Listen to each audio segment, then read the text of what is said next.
theater stay open. Roger's with us now from the theater with more. Hi again, Roger.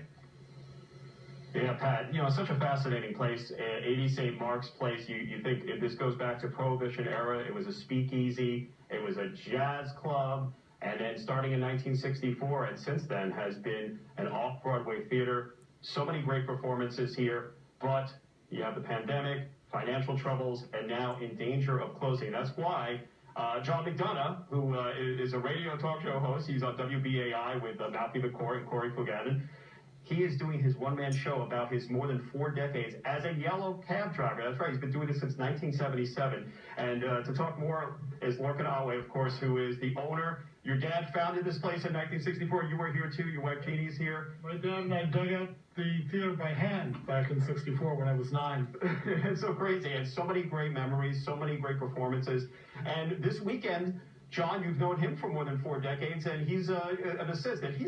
He's from Middle Village, Queens. What a character, be a true New Yorker. And the guy's been driving a yellow cab for 40 years. You can't say that about a lot of people these days. Great storyteller, and of course, with his mentor, Malachi McCoy, how can you go wrong? Right, well, Balky's the best. I love him. But let's talk about, basically, we visited last year. You were trying to get through the pandemic, and then you get this double whammy. Not only do you have the shutdown, but also you take out a mortgage, it defaults.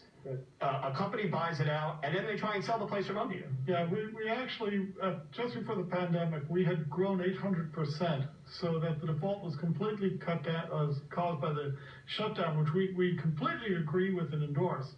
And Brad Holman has been saying that he's going to ask the governor for a low-interest $10 million loan to put us back in the position we were before the pandemic.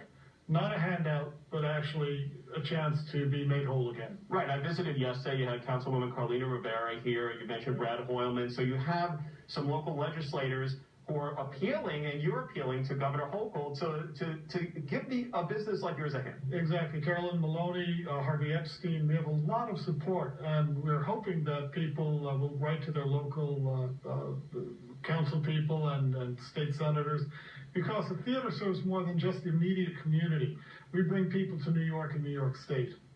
Yeah, and we talk about the theater in general, and if you don't have places like Theater 80, playwrights, actors, behind-the-scenes folks who are getting their training and want to move up to the big time, where do they start? Restaurants, hotels, every theater is the center for thousands of people's employment, and every theater we lose makes New York less successful.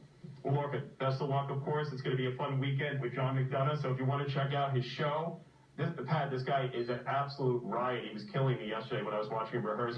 Go to origintheater.org to check out tickets, and of course, if you want to pop over to Theater 80, they have the William Barnacle Tavern here as well, where you can maybe, if you're into absinthe, right? Exactly. You might get some, if you want to take a little sip of absinthe, it's available. I'll carry you.